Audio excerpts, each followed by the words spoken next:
Assalamualaikum warahmatullahi wabarakatuh. Waalaikumsalam warahmatullahi. Bapak dan Ibu jangan dimuliakan oleh Allah Subhanahu wa taala, maka mari kita selalu bersyukur kesempatan itu masih Allah berikan kepada kita. Kita tidak tahu sampai kapan, maka tidak ada kata bonus di dalam umur kita. Kalau katanya kawan lah para umur lah 70 lah bonus 7 tahun maka Ustaz malu 7 tahun bonus. Emang tahu lo jawab umur kalau 70 tahun tua mati kan?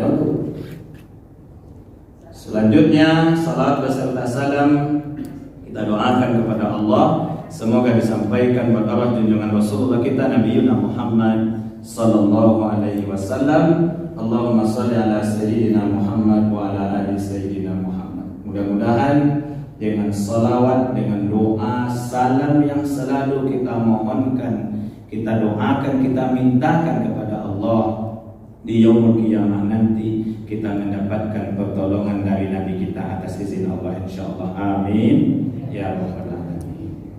Bapak dan Ibu jangan dimuliakan oleh Allah Subhanahu wa taala.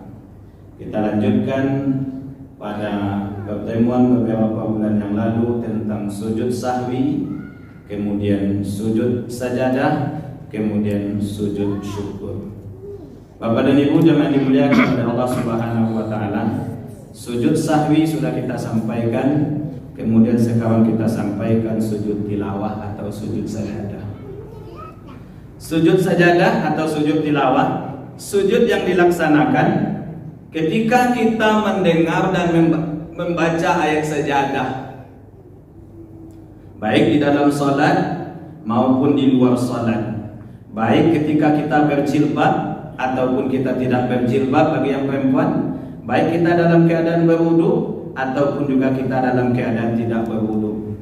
Kata Rasul dalam hadisnya, apabila umatku mendengarkan ayat sajadah kemudian mereka kharwan sajidan, mereka langsung tersungkur, maka setan menangis lari tunggang langgang.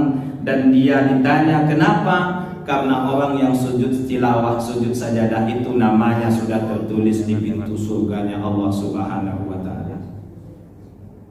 Itu balasan bagi orang-orang yang melaksanakan sujud tilawah.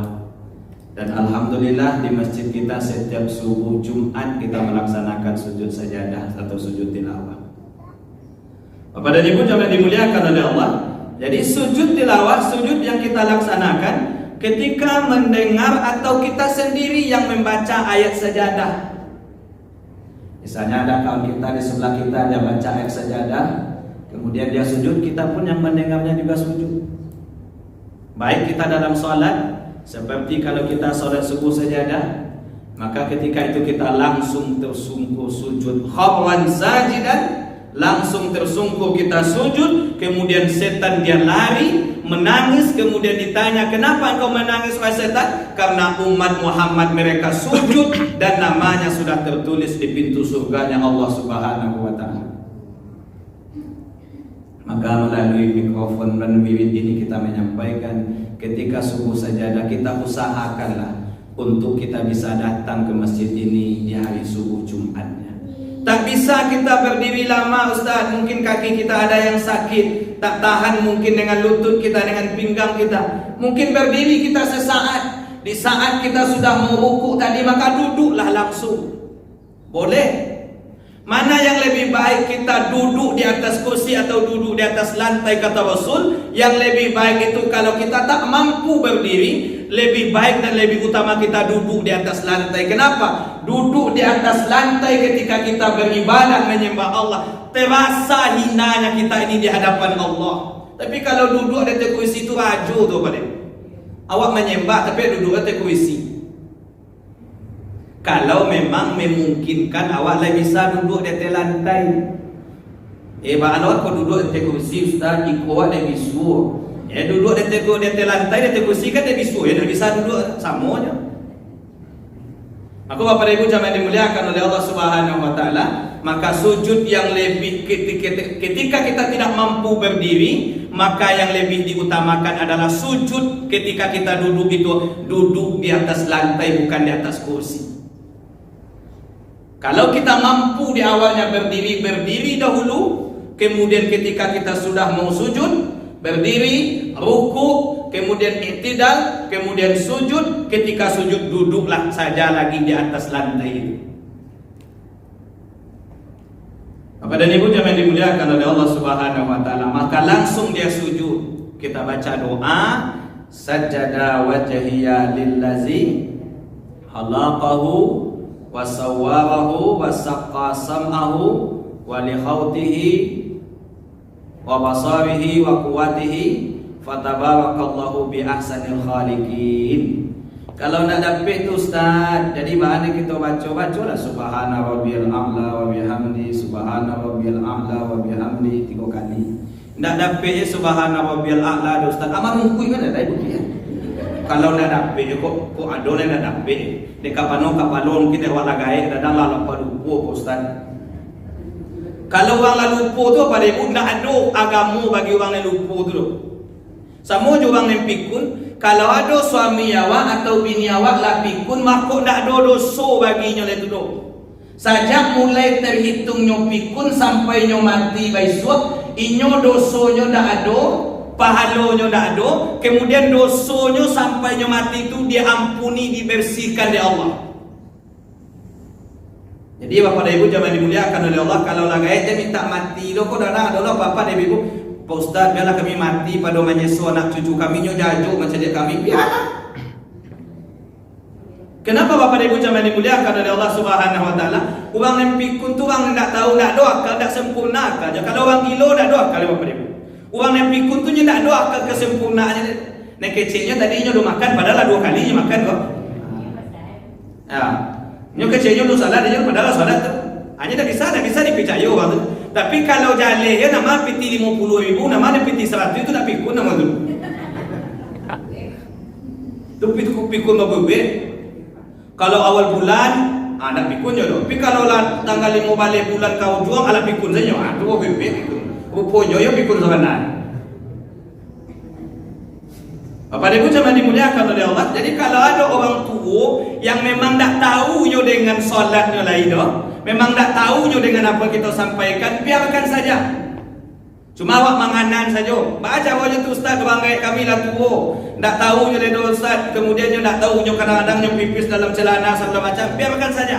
Selama dia mulai terhitung pikun sampai dia meninggal, selama itu ada pembersihan dosa namanya dalam agama itu. Pahalonyo nak do le do, karena do ibadah le do, tapi dosonyo satu hari dihapuskan oleh Allah. Tu serupa orang sakit. Satiuknya sakit, sabar dan tabahnya dalam sakitnya, maka satiuk wakatunya sakit tadinya menghapuskan dosa awak. Tuhan Ibu jangan dimuliakan oleh Allah Subhanahu wa taala. Orang dalam sakit itulah biar dakitnya di Allah. Biasanya kalau nak sakitnya do sehat, tabang tibukan baru. Tibu je kata, tibu di Bekasi. Tapi kalau lah sakit ni lah kamu saji sedai. Katanya orang, baan ada sakit pun tak apalah ada sakit, tak pun yang salah ada awak. Tak perlu doa ada salah tu.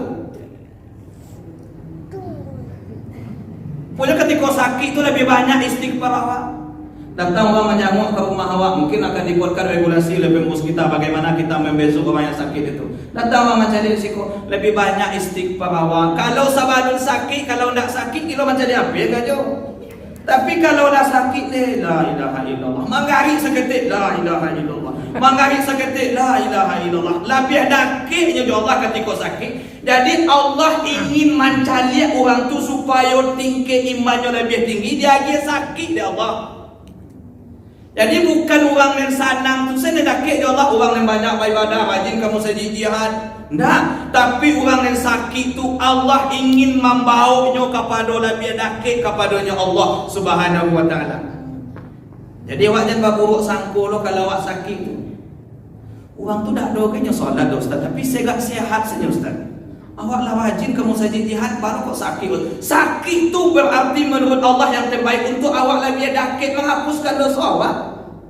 Cuma kuncinya kita tabah menghadapi itu. Jangan mengaluh awak. Nabi Ayub Bapak dan Ibu 16 tahun beliau sakit. 100 orang bini beliau, 99 istri Nabi Ayub minta cerai. Tinggal seorang yang setia Siti Rahmah. Siti Rahmah pun tahu lo deh kak tahu ditampilnya bakal baju basonya punya suami dan punya penyakit yang sangat menjijikkan itu, badannya melepuh, busuk, bapak ibu ulat bersarang di badannya itu. Itu makanya kadang-kadang sampai ada istilah di kampung awak, kalau orang siap salat tu diambilnya lapis sajadahnya diusapkan ke mukunya. Itu sebenarnya kalau kita dengar dari kajian orang gaya dahulu di kampung, ketika Nabi Ayub siap salat, ulet dan masih jatuh tadi, lah jatuhnya ketika salat tadi kau pada ibu jemaah dimuliakan oleh Allah, diambilnya ulet kau tadi, diletaknya balik makanlah kecil. Model itu bana Nabi Ayub. Sehingga kata Nabi Ayub, wahai ya Allah, seluruh jasad saya sudah dimakan oleh ulatmu, makhlukmu ini karena siapa? Ini karena ketetapan engkau ya Allah. Satu yang saya minta kepada engkau ya Allah, jangan engkau matikan hati saya untuk beribadah kepadamu ya Allah. Itu minta Nabi Ayub kepada dia. Iko baru 3 hari sakit lama rawang-rawang sekali. Bantu seolah-olah padahal sehat lah 39 tahun sehat. Sakit baru 3 hari jadi baru sakit. Menyesal juga kadang-kadang menyesal seolah-olah Allah tu tidak adil. Tidak.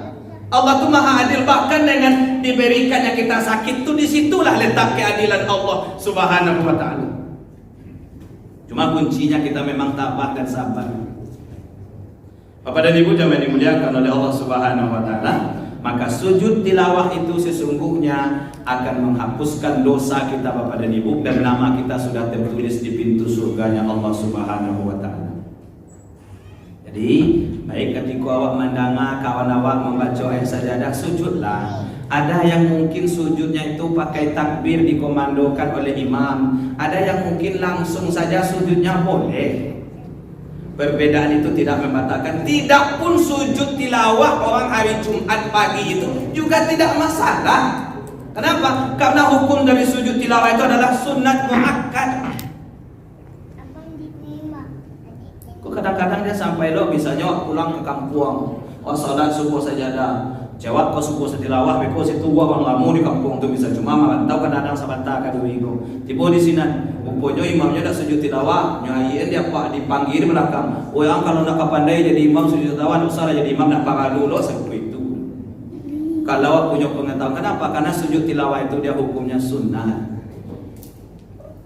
Dikerjakan kita berpahala, kalau ditinggalkan kita merugi. Bapak dan Ibu, jangan dimuliakan oleh Allah Subhanahu wa ta'ala, maka sujudlah kita. Kalau di awal lah tahu kalau setiap subuh Jumat itu ketika sampai di ayat yang ke-15 wa hum la yastakbirun, langsung sujud awal. Aja bertanya kok aku sujud Allah kok, aja bertanya lo kakak ngotan gitu.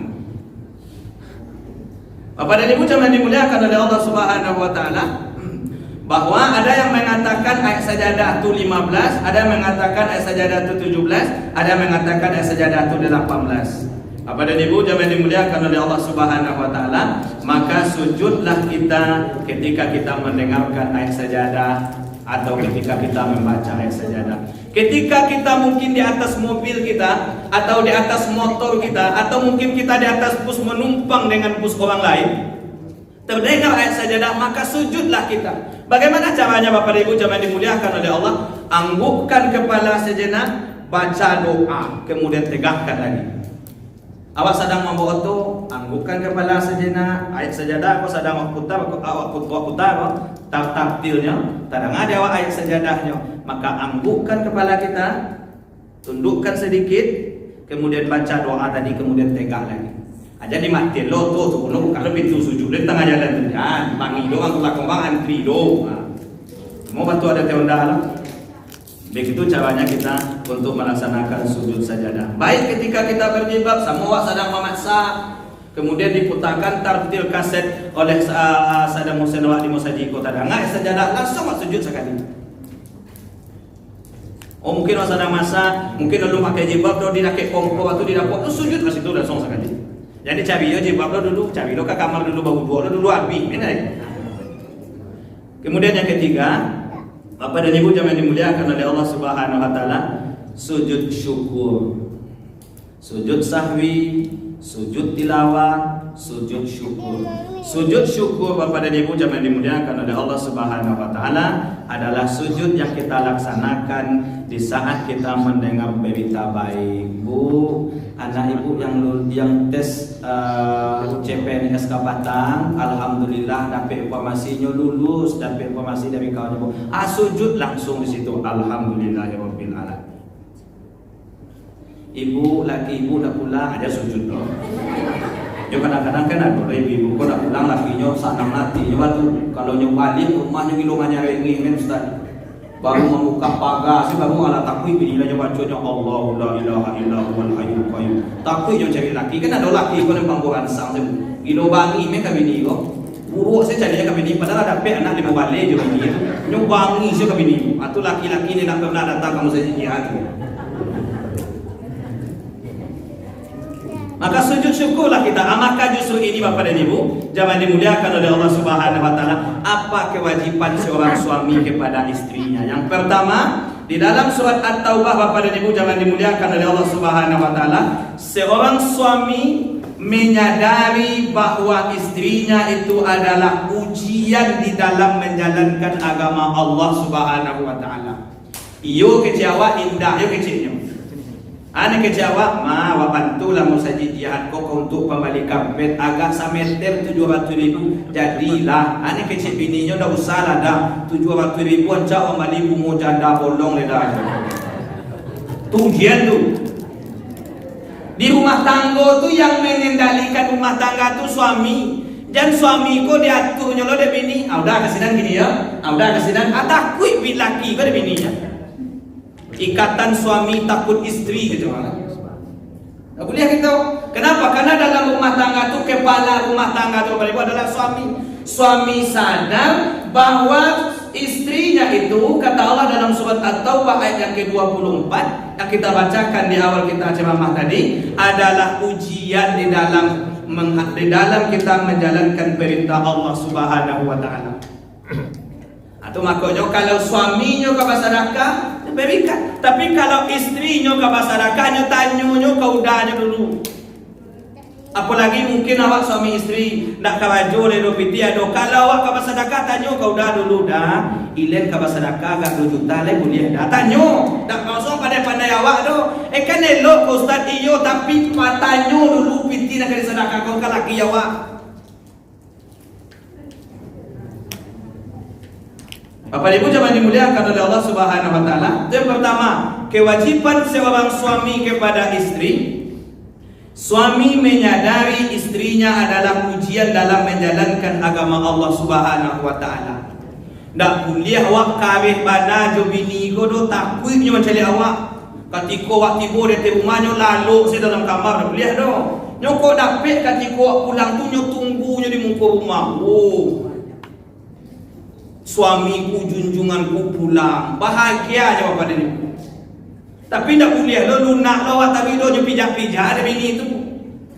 Aduh dia laki kau dia takut dia lunak saya apa ada bini kecil mama lah kecil kan. Aduh lo suami seperti itu tak boleh dalam agama kepala rumah tangga itu adalah suami.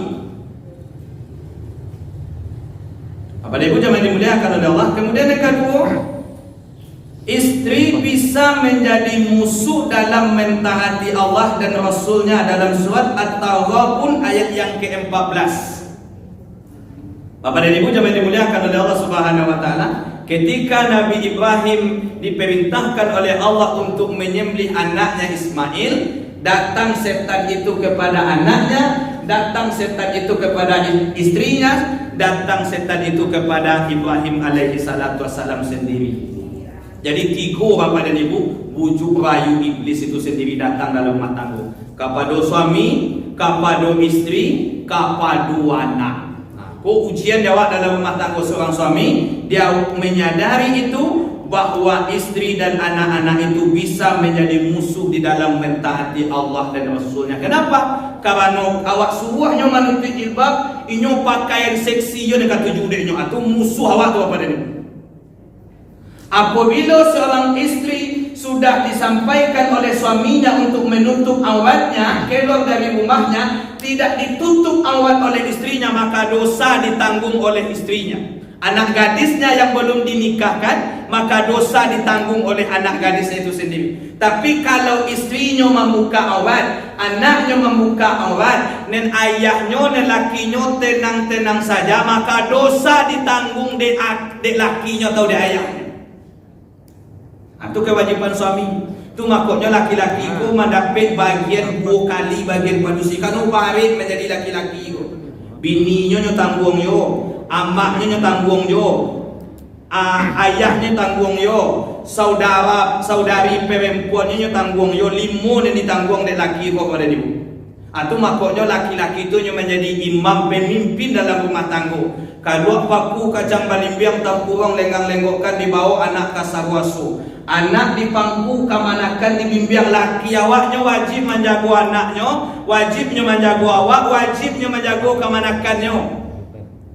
Kenapa? Karena itu kewajibannya Bapak dan Ibu jemaah dimuliakan oleh Allah Subhanahu wa taala. Istri tidak wajib, istri hanya wajib patuh dan tunduk kepada suami.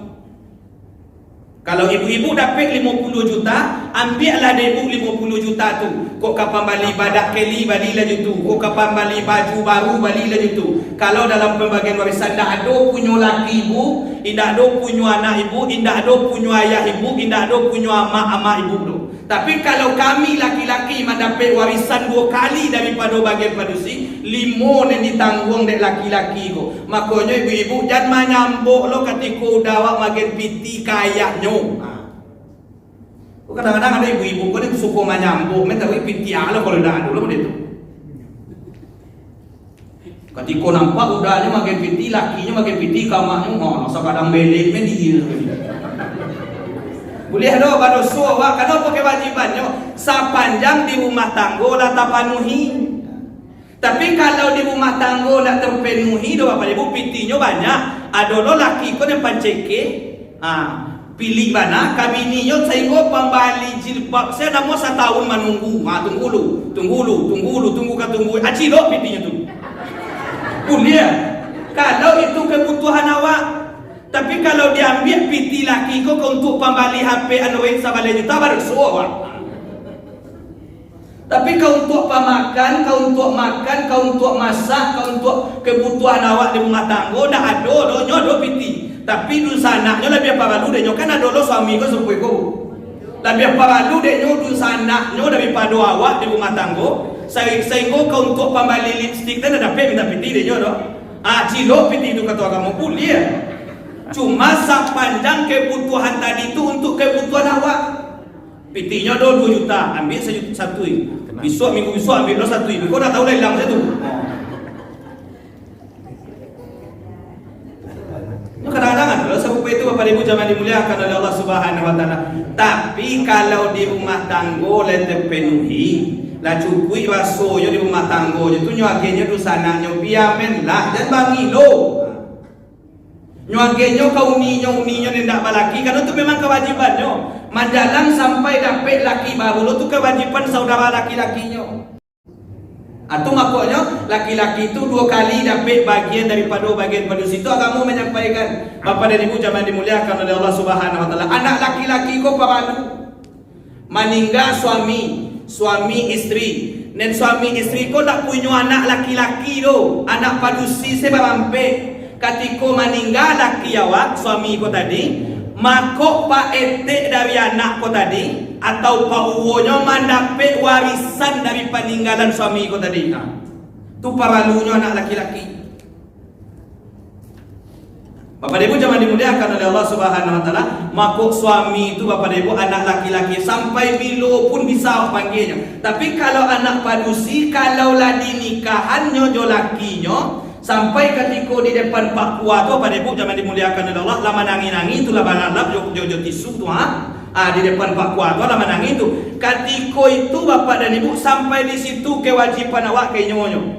Ijab kabul tu penyerahan zahir batin anak awak kepada lakinya. Wak kecil ke lakinya tu? Oh yuang, anak gadi dengko sajak ketek dengan dangan. Dan akhirnya piti balanjo, dan akhirnya nasi, dan akhirnya segalanya kebutuhan. Bahkan jo doso-dosonya dan tangguang. Akhirnya sadonya tu dan saran kawaan. Ada tarimo yo pak, sado doso anak pak jo kebutuhannya dan tangguang. Tu sebenarnya laki-laki. Aku dah kadang-kadang menyerahkan hijab kabul agak-agak galak ya, nak serius semua itu doh. Makanya parah payah hijab dan kabul ko. Makanya kadang-kadang mau 3 kali 4 kali. Aku nak orang babini setiap kampung siapa dia. Tak tahu dia nyoba tanggung jawabnya dah. Mandahnya ke bangku babini lo sudah. Mandahnya Ujung Tanjung babini lo mempaseran anak sepanjang kampung. Besok di hari kiamat dimintakan pertanggungjawaban oleh Allah Subhanahu wa taala seperti itu. Nak bertanggung jawab kepada anak, nak bertanggung jawab kepada bini. Itu makanya Bapak Ibu jangan dimuliakan oleh Allah. Yang bertanggung jawab, yang disantuni di dalam agama itu adalah anak yatim. Anak piatu nak dore agama menyampaikan untuk menyantuni. Kenapa? Kalau anak yatim mati ayahnya, siapa yang makan anaknya? Sebab beko kalau babini balaki amahnya ko, mako anak ko tinggal jo keluarga laki itu agama menyampaikan. Nem bininya nak boleh diganggu di anaknya tu. Onyo ko kapai jo laki baru jo makan anak ko sia, makonya tu anak yatim wajib kita santuni. Tapi kalau anak piatu ndak, kenapa? Kalau meninggal amahnya, ayahnya masih ada, karena ayah yang wajib menafkahi rumah tangga. Atau makanya Bapak dan Ibu, kalau pencarian suami menjadi warisan bagi istri dan anak-anak. Tapi kalau pencarian istri, kalau tidak ada kesepakatan berdua, tidak boleh diganggu oleh laki itu. Atau makanya harus ada kesepakatan berdua. Udah mencari, mama mencari, iko harap awak berdua yo maaf, aku boleh kita bagi sadonya. Tapi kalau suami bakal baju, istri bakal baju, dan baju suami lain banyak mungkin, tapi dia kebutuhannya. Anak kecil bininya udah, atau yang pencarian mama ada, anak pencarian mama, gue rekening surang, atau punya mama. Kalau lah itu kecil laki Bapak Ibu, mako ketika meninggal laki ko, mako yang di dalam rekening mama tadi tidak boleh dibagi di anak-anak warisan dua ayah laki tidak dapat. Atau makanya pencarian dalam rumah tangga itu suami yang berkewajiban. Begitu agama menyampaikan tentang pembagian warisan. Jadi yang kedua, istri bisa menjadi musuh di dalam mentaati Allah dan Rasulnya. Dasarnya surat At-Taghabun ayat yang ke-14. Kemudian Bapak dan Ibu jangan dimuliakan oleh Allah Subhanahu wa taala. Yang keempat, yang ketiga, suami wajib membayar mahar. Mahar itu kewajiban suami. Yang dahulu kita tatkala kita menikah, kemudian memberi nafkah makan, pakaian, tempat tinggal, dan mempergauli istri dengan cara yang baik dan berlaku adil. Kalau ada orang yang punya bininya sampai berlaku adil, karena boleh dalam agama boleh, cuma kadang-kadang perasaan ibu-ibu dia tidak bolehnya. Kata Allah Subhanahu wa taala, "Fankihu ma tawalakum minan nisa masna wa sulasa wa ruba'a." Jadi agama itu menyampaikan nikahilah perempuan itu 2, tidak ada 1 saja dah. Nikahilah perempuan itu 2, 3, sampai apabila kamu tidak sanggup berlaku adil, fawahidah, atau pilihan terakhir. Jadi kalau lepiti banyak awak le kue batanago, babi inilah gak berdua, gak bertiga, gak berempat. Kenapa disampaikan? Supaya banyak keturunan orang-orang seperti umat Islam itu harus punya banyak keturunan, dan saja. Harus banyak keturunan itu kenapa? Bangga umatku, kata Rasul, umatku aku bangga kepada keluarga yang punya banyak anaknya. Hanya di kampung-kampung dulu, nyoka sawah makan kucu ubi, abui jaguang, abui kabelu, anaknya 10.